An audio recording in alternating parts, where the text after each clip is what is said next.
आहे ना, तुम्ही माझं अभिनंदन करा. त्याला प्रतिसाद चांगला आहे. लोक जिथे बोलवतात तिथे मी जातोय, लोकांना भेटतोय. लोक एकच म्हणतात, दादा यावेळेला आम्हाला तुम्हाला मतदान करायला मिळणार, हे आमचं नशीब आहे. असे उद्गार मला ऐकायला मिळतात. मी खुश आहे. तर काय बघतात नेमकं 4 जूनचा नेमका निकाल काय अपेक्षित आहे या मतदारसंघाचा? एवढं चांगलं पहिलं बोलल्यानंतर अपेक्षित जो निकाल लागेल तो अतिशय म्हणजे 2.5-3 लाखापेक्षा जास्त मताधिक्याने विजय मिळेल. हेच वाक्य तुमचे जे विरुद्ध जे आता उमेदवार आहेत ते म्हणतात की मी 2.5 ते 3 लाखापेक्षा जास्त मताधिक्य निवडून येईल म्हणून विनायक राऊत म्हणतात. असते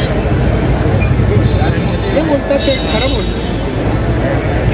आणि माझ्या तुलनेत तो तर एक खासदार आहे, मी कॅबिनेट मंत्री आहे दिल्लीला, आणि परत निवडून आलो तर कॅबिनेट मंत्रीपदच मिळेल.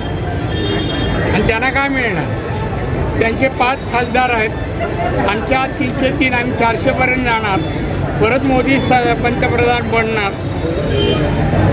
मग सरकार दिल्लीत महाराष्ट्रात विकास कोण करू शकणार? 10 वर्षात इथला पूर येतो, तिथली परिस्थिती, पिण्याच्या पाण्याचा प्रश्न, बेकारीचा कोणता प्रश्न सोडवला देणं म्हणून ते आधी सोडव. आणि 2.5 लाख कशाला म्हणतात ते जरा फिरताना फॉर्म भरला हो, जेमतेम 1100 लोक जमून. अमित शहा यांची पुन्हा एकदा बैठक कधी होणार? तारीख काय? मला तारीख मिळाली नाही. आमचे लोक जेव्हा येईल तेव्हा सांगते, मला माहिती. आता महाराष्ट्रात काय चित्र बघतं? 48 जागा मी कोकणात सिंधुदुर्ग रत्नागिरीत आहे. आता महाराष्ट्रासाठी मी कोणतरी ज्योतिषी बघतोय, तो काय सांगतो ते आणि मग सांगेन तुम्हाला. तरी पण तुमच्या राजकीय नजरेतून काय चित्र दिसतं तुम्हाला?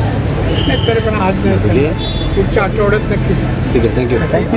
अंदाज. धन्यवाद. टाइम्स डिजिटलला लाईक करा, सबस्क्राईब करा, शेअर करा आणि बेल आयकॉन दाबायला विसरू नका. पाहत रहा टाइम्स डिजिटल.